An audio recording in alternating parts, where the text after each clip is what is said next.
क्या तुम लोगों को ये वाला हल्क भी याद है? क्या तुम लोगों को हल्क वाला ये फाइट याद है? क्या कैप्टन अमेरिका ये डायलॉग तुम लोगों को याद है? फोड़ देना। भाई ऐसे हल्क को लाने के लिए हमें क्या करना पड़ेगा? आपको चाहिए ये वाला टूथपेस्ट। अबे साले। So let's get into the topic first. Infinity war में तुम सबने देखा होगा कि थैनोस ने हल्क को बहुत बुरी तरह पीटा था। इसके बाद शायद हल्क आया भी नहीं था और इसलिए एंड गेम ने ब्रूस ने हल्क के बॉडी को और ब्रूस के दिमाग को एक करके कुछ अलग ही जीव बना दिया भाई। मतलब इससे तो हमारा जादू ही अच्छा है भाई।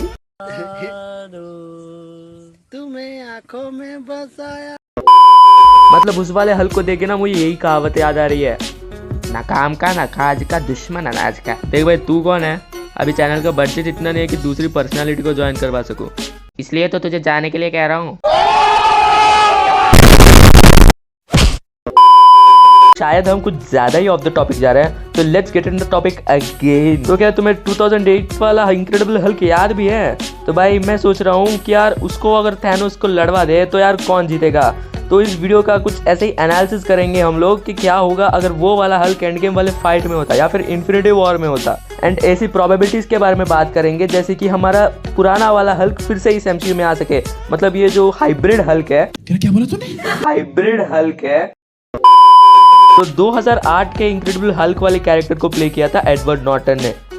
ये शक्ल याद तो है ना, भूल तो नहीं गए हो? 2008 वाला हल्क है ये। हाँ माना कि थोड़े से बुढ़े हो गए। तो सबसे पहले इसके लिए हम हल्क के टॉप 3 एबिलिटीज यानी कि पावर्स के बारे में जानेंगे। तीसरा है इमॉर्टैलिटी, दूसरा है रेज, पहला है रीजनरेशन। ये 3 हल्क के सबसे ज्यादा बिगेस्ट एबिलिटीज है। मतलब वो समझ भी आ रहा है इन तीनों से हल्क क्या क्या कर सकता है। इमॉर्टैलिटी मतलब हमारा हल्क जो है वो भाई साहब कभी भी नहीं मरेगा। मतलब एक्सट्रीम हॉट कंडीशंस में डाल दो, एक्सट्रीम कोल्ड कंडीशंस में डाल दो, हल्क कभी भी मरेगा नहीं। अकॉर्डिंग टू कॉमिक्स ये सच में सही बात है। दूसरा है रेज। भाई जब तुमने एज ऑफ अल्ट्रॉन में हल्क को रेज होते हुए देखा था ना, वो तो सिर्फ एक ट्रेलर था। इनक्रेडिबल हल्क में लास्ट फाइट याद है तुम लोगों को? वो भी हल्क का सिर्फ एक छोटा सा हिस्सा ऑफ रेज था भाई। अगर हल्क चाहेगा तो यार पूरी दुनिया को तबाही में बदल सकता है। और मेरा सबसे फेवरेट एबिलिटी ऑफ हल्क है रीजनरेशन। डेडपूल पता है तुम लोगों को, जैसे रीजनरेट होता है हम कहीं से भी काट ले डेडपूल को, वैसे ही सेम टू सेम हल्क भी रीजनरेट हो सकता है। तुम लोगों को ये बात पता भी थी? अगर तुमने हल्क के कार्टून सीरीज को देखा होगा, इनक्रेडिबल हल्क और हल्क की मूवीज को देखा होगा, तुम्हें पता होगा कि हल्क जितना ज्यादा गुस्सा होता है उतना ही उसकी पावर बढ़ती है, राइट? मतलब भाई तुम हल्क को कितना ही पीट लो लेकिन वो तुम्हारे हर पीटने पर बहुत ज्यादा और स्ट्रांग होता है और गुस्सा होता है। जितना गुस्सा होता है उतना ही स्ट्रांग होता है। और अगर इनक्रेडिबल हल्क एंड गेम के फाइट में होता, तुम लोग सोच भी सकते हो भाई, मैंने कुछ छोटा सा मीम बनाया है, तुम लोग इसे जरूर देखना चाहिए। ये तो मुझे ऐसे ही मार देगा भाई, कुछ सोचना पड़ेगा। ए भाई रुक रुक, क्या हुआ? It's a prank bro, look there से कैमरा बिहाइंड यू।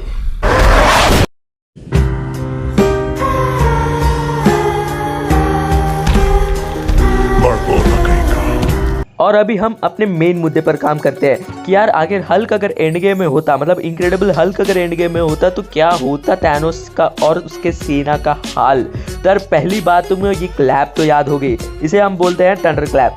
भाई एक्चुअली कार्टून सीरीज में और कॉमिक के सीरीज में इस क्लैप को और भी ज्यादा ओवर पावर्ड दिखाया है। मतलब जैसे ही हल्क क्लैप करता है बहुत बड़े बड़े विलन्स दूर दूर जाके गिर जाते हैं। अगर यही क्लैप उसने एंड गेम के बहुत बड़े सेना पे लगाया होता, I am damn sure half the सेना तो वही उड़ गई होती। अच्छा चलता हूँ, दुआओं में याद रखना।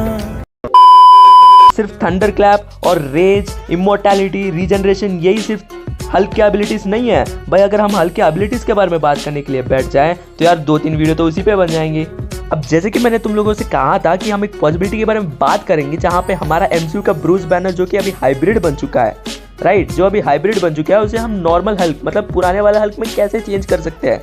यार जितना गामा रेडिएशन लगा था हल्क को चेंज करने में ब्रूस बैनर से, उतने से ज्यादा गामा रेडिएशन हमें चाहिए होगी फिर से हल्क को फिर से हल्क में ट्रांसफॉर्म करने के लिए। मतलब तुम लोग देखो यार, जब उसने इन्फिनिटी स्टोन मतलब गॉन्टलेट को जब हल्क ने गॉन्टलेट से चुटकी बजाई थी ना, तब हमारे हाइब्रिड हल्क नीचे गिर गए थे। तुमने सोचा भी है कि ऐसा क्यों हुआ था? एक्चुअली वहाँ पे हल्क नहीं था, वहाँ पे ब्रूस बैनर था, क्योंकि ब्रूस बैनर हल्क के ऊपर हावी था भाई, मतलब उसका माइंड हल्क के ऊपर हावी था। तो यार इसलिए जब उसने चुटकी बजाई थी तो ब्रूस बैनर उतने ज़्यादा गामा रेडिएशन को अब्जॉर्ब नहीं कर पाया था। वही अगर इनक्रेडिबल हल्क या फिर पुराना वाला हल्क जो अगर उस चुटकी को बजा देता तो शायद इतना ज़्यादा उस पर इफेक्ट नहीं होता, क्योंकि यार उसने ऑलरेडी उतनी गामा रेडिएशन को झेल रखी है। और इनक्रेडिबल हल्क में हमें कहा था कि वो खुद ही एक गामा बैटरी है, तुम लोगों को याद तो होगा राइट? मालूम है तेरे बाप को मत सिखा, चल।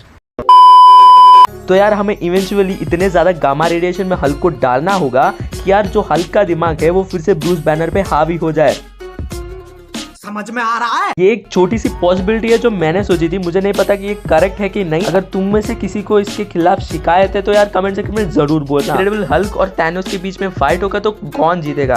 तो इसका सिंपल सा आंसर है, दोनों की सेम प्रोबेबिलिटी है। मतलब यार अगर थैनोस के पास गॉन्टलेट विद स्टोन्स होते तो यार इट्स 100% थैनोस, लेकिन कॉमिक्स के बहुत सारे फाइट्स में हल्क ही जीता था। अब ऐसा कंफर्म तो नहीं है कि सिर्फ हल्क ही जीतेगा या फिर थैनोस ही जीतेगा, इट डिपेंड्स भाई कि थैनोस किस फॉर्म के साथ लड़ रहा है या फिर हल्क थैनोस के किस फॉर्म के साथ लड़ रहा है। मतलब तुम ही समझ लो यार, अगर आयरन मैन कैप्टन अमेरिका के साथ फाइट करता है तो एवेंचुअली कैप्टन अमेरिका जीत गया था। वही अगर आयरन मैन अर्थ 838, हाँ वही मल्टीवर्स वाला, कैप्टन कार्टर से अगर मुकाबला करेगा तो एवेंचुअली 100% आयरन मैन ही जीतेगा यार। करने में और साथ में करने में फर्क है ना। ऐसे ही फॉर्म्स पे डिपेंड करता है कि हल्क जीतेगा या फिर थैनोस जीतेगा। तो इस कंक्लूजन से मैं यही पे आता हूँ कि यार हल्क को हमें और ज़्यादा ओवर पावर दिखाना होगा, मतलब मार्वल को दिखाना पड़ेगा। मैं कैसे दिखाऊंगा? वैसे भी हल्क को कार्टून्स में और कॉमिक्स में कतई ओवर पावर्ड कैरेक्टर दिखाया गया है भाई, तुम लोगों को अंदाजा भी है। एंड 2008 वाले इनक्रेडिबल हल्क में हल्क को बहुत ज़्यादा गुस्सीला दिखाया गया था, जो कि मुझे भाई पसंद भी है, ठीक है, इतना भी बुरा नहीं था वो। लेकिन आगे टाइम आते आते हल्क को बहुत ज़्यादा ढीला कैरेक्टर बना चुका है कि यार देखने में मज़ा ही नहीं आता यार। वही गुस्सा वाला हल्क, तोड़ेगा फोड़ेगा वाला डायलॉग हमें चाहिए यार, उसके बिना तो क्या ही मज़ा आएगा मार्वल के मूवीज़ में हल्क को देखने में। मेरी थिंकिंग के हिसाब से जो भी पॉसिबिलिटी थी मैंने तुम्हें इस वीडियो में इसको बता दिया था। अब तुम्हें जो करेक्ट लगता है, जो करेक्ट नहीं, वो तुम्हें कमेंट सेक्शन में आके कमेंट तो करना ही पड़ेगा, क्योंकि वो मैंडेटरी है, क्योंकि तुम लोग वीडियो देख रहे हो और तुम्हें इसमें कुछ डाउट या फिर कुछ सजेशन देना चाहते हो मेरे थ्योरी में, तो यार तुम्हें तो कमेंट सेक्शन में जाके बताना ही पड़ेगा। आई एम डैम श्योर मैं सारे कमेंट्स को रिप्लाई करूंगा। तो इसी के साथ मेरे first long Marvel voice over video को खत्म करते हैं। मिलता हूँ आपसे अगले वीडियो में, तब तक बाय बाय। एडिट्स भी आती रहेंगी, जाके पोल में वोट कर देना अगला एडिट किस पे चाहिए।